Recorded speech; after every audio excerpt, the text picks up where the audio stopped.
केरल के पलक्कड़ में पीएम नरेंद्र मोदी ने चुनावी रैली को संबोधित किया। उन्होंने कहा कि लेफ्ट कांग्रेस का नाम अलग है पर काम एक है। बंगाल में दूसरे चरण के लिए चुनाव प्रचार खत्म हो गया। दूसरे चरण के चुनाव में बंगाल की सबसे हाई प्रोफाइल सीट मानी जा रही नंदीग्राम सीट भी शामिल है, जहां मुख्यमंत्री ममता बनर्जी और बीजेपी से शुभेंदु अधिकारी आमने सामने हैं।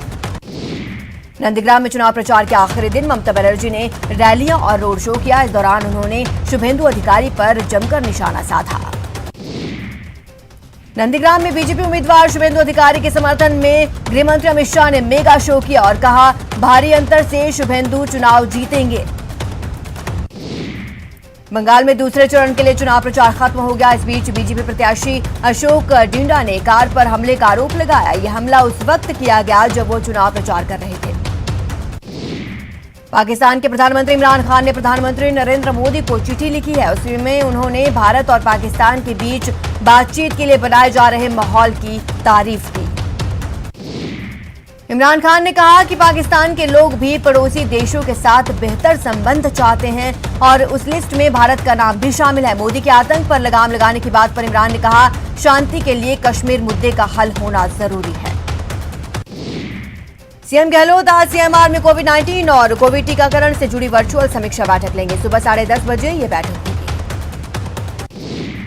मुख्यमंत्री अशोक गहलोत की अध्यक्षता में सुबह 11:30 बजे कैबिनेट की अहम बैठक होगी। बैठक को लेकर कैबिनेट सचिवालय ने आधिकारिक आदेश जारी किए हैं। बैठक में उपचुनाव की रणनीति समेत अन्य मुद्दों पर मंथन होगा। इस बैठक में सरकार की बजट घोषणाओं की क्रियान्विति के साथ उपचुनाव सुशासन समेत अन्य मुद्दों और प्रस्तावों पर चर्चा हो सकती है। सीएम गहलोत आज असम दौरे पर जाएंगे, जहां सीएम 1 अप्रैल को 2 जनसभाओं को संबोधित करेंगे। सीएम गहलोत ने प्रदेश के कारोबारियों को बड़ी राहत दी है। कारोबारियों को माल परिवहन के लिए ईवे बिल की सीमा में बढ़ोतरी कर दी गई है। प्रदेश में अब 1 लाख रुपए के माल परिवहन पर ही ईवे बिल की अनिवार्यता है। इससे पहले 50,000 रुपए के माल परिवहन पर ईवे बिल की अनिवार्यता थी। उपचुनाव के लिए बीजेपी के तीनों उम्मीदवारों ने नामांकन दाखिल किया। बीजेपी की तरफ से राजसमंद से दीप्ति, सुजानगढ़ से खेमाराम और सहाड़ा से पूर्व मंत्री रतनलाल जाट ने नामांकन किया। कांग्रेस के भी 3 उम्मीदवारों ने उपचुनाव के रण के लिए नॉमिनेशन किया। कांग्रेस के सहाड़ा से गायत्री देवी, सुजानगढ़ से मनोज मेघवाल, राजसमंद सीट से तनसुख बोहरा ने नामांकन किया। सीएम गहलोत ने 3 चुनावी रैलियों को संबोधित किया। इस दौरान उन्होंने बीजेपी पर जमकर हमला बोला और कहा कांग्रेस की जीत से मजबूती का जाएगा संदेश। चूरू के बिदासर में बीजेपी प्रत्याशी खेमाराम मेघवाल के समर्थन में बीजेपी के राष्ट्रीय महामंत्री अरुण सिंह ने सभा की। रैली में सांसद राहुल कस्वां, उपनेता प्रतिपक्ष राजेंद्र राठौड़ मौजूद रहे। चूरू के सुजानगढ़ में हनुमान बेनीवाल ने उपचुनाव प्रत्याशी सीताराम नायक के समर्थन में सभा को संबोधित किया। बेनीवाल ने कहा भाजपा और कांग्रेस दोनों एक ही नाव पर सवार हैं। ऐसे नेताओं को सबक सिखाना जरूरी है। सहाड़ा में केंद्रीय मंत्री राजेंद्र सिंह शेखावत ने कांग्रेस पर हमला बोला। राजेंद्र सिंह शेखावत ने कहा राजस्थान की जनता ने गहलोत सरकार को दिल और दिमाग से निकाल दिया है और उपचुनाव में गहलोत सरकार को आईना भी दिखाएगी।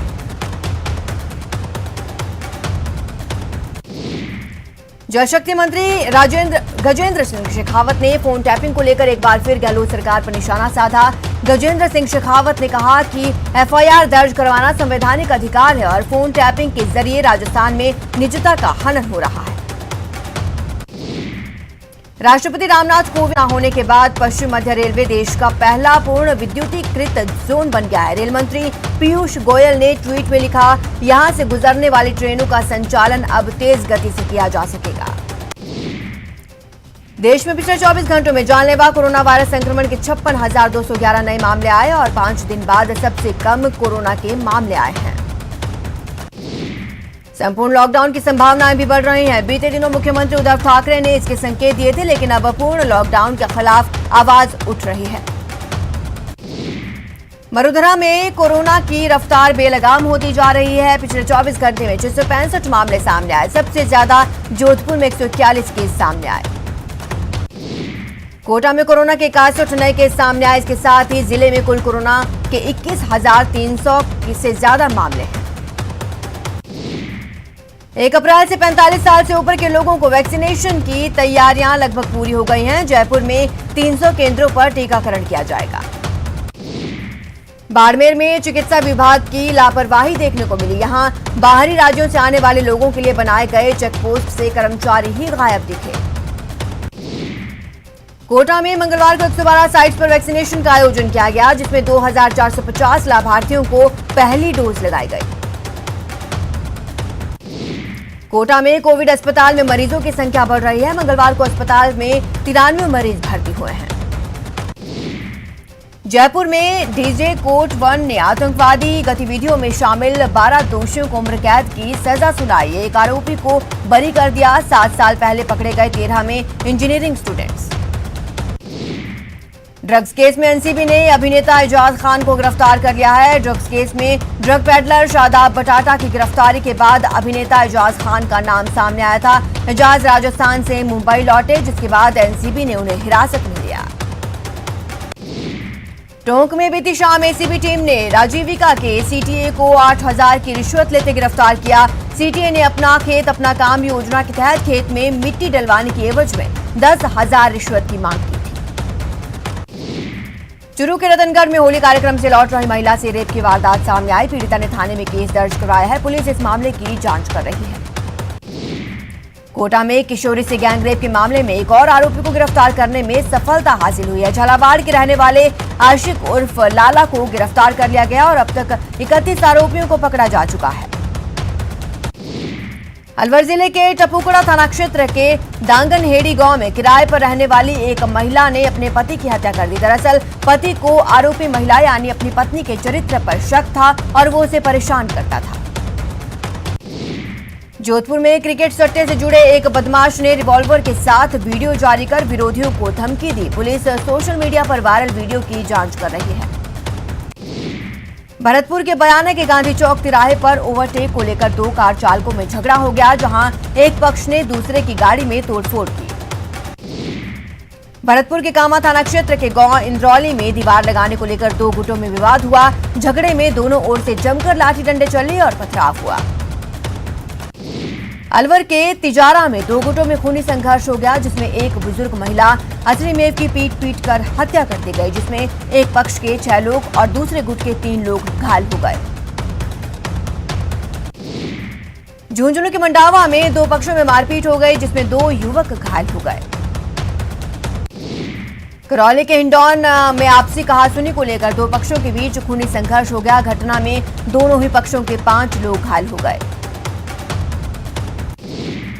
टोंक में बिजली बिल की वसूली करने गई जेवीएनएल की टीम के साथ मारपीट हो गई। टीम एक कांस्टेबल के घर बकाया वसूलने गई थी। कोटा में बदमाशों ने बुजुर्ग दुकानदार से मारपीट कर 5,000 रुपए और मोबाइल लेकर फरार हो गए। अलवर पुलिस ने देवकरण मीणा हत्याकांड में 7 आरोपियों को गिरफ्तार किया है। आरोपियों ने मीणा के अपहरण कर हत्या कर दी थी। पाली में पुलिस ने अवैध हथियारों के साथ 2 लोगों को गिरफ्तार किया है। जोधपुर में एक निजी स्कूल के शिक्षक के खिलाफ ग्रामीणों ने कलेक्टर को ज्ञापन देकर कार्रवाई की मांग की। शिक्षक ने एक छात्र की लोहे की रॉड से पिटाई कर दी थी। जोधपुर में कपड़े की दुकान में चोरी का मामला सामने आया है। चोरों ने दुकान से 3 लाख के सामान लेकर फरार हो गए।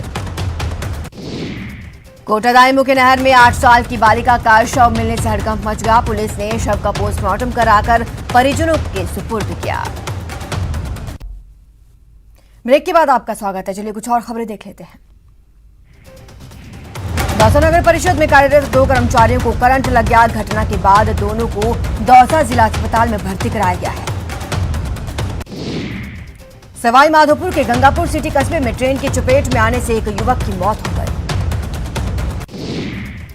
भरतपुर के कुम्हेर में रफ्तार का कहर देखने को मिला। यहां हेलक दरवाजे पर वाहन ने युवक को टक्कर मार दी। इस हादसे में युवक गंभीर रूप से घायल हो गया। अजमेर के आनासागर चौपाटी के पास 2 कारों में आमने सामने टक्कर हो गई। हादसे में कार सवार बाल बाल बच गए। अजमेर के दुराई इलाके में चौकी डेयरी फाटक के पास 25 साल पुरानी एक दुकान गिरकर ध्वस्त हो गई। हादसा निर्माणाधीन पुलिया के पास हुआ। अजमेर के मदार पावर हाउस में आग लगने से लाखों का तार जलकर खाक हो गया। 2 दमकल की मदद से आग पर काबू पाया गया। बारां के शाहबाद में खेतों में आग लग गई। आग से 40 बीघा गेहूं जलकर खाक हो गया। सीकर के रनौली में खेत में आग लगने से फसल जल गई। शॉर्ट सर्किट की वजह से ये आग लगी। डूंगरपुर के रामसागरा में ट्रांसफार्मर में शॉर्ट सर्किट से आग लग गई। आग से पास में रखी गेहूं की फसल जलकर खाक हो गई। टोंक के अमीनपुरा में भी आग का तांडव देखने को मिला। आग ने करीब 10 से ज्यादा मकानों को अपनी चपेट में ले लिया। सवाई माधोपुर के बौली के ग्रिड सब स्टेशन पर भीषण आग से अफरा तफरी मच गई। दमकल की मदद से आग पर काबू पाया गया। बीकानेर के खाजूवाला में शॉर्ट सर्किट से झोपड़े में आग लग गई। आग से घरेलू सामान जलकर खाक हो गया।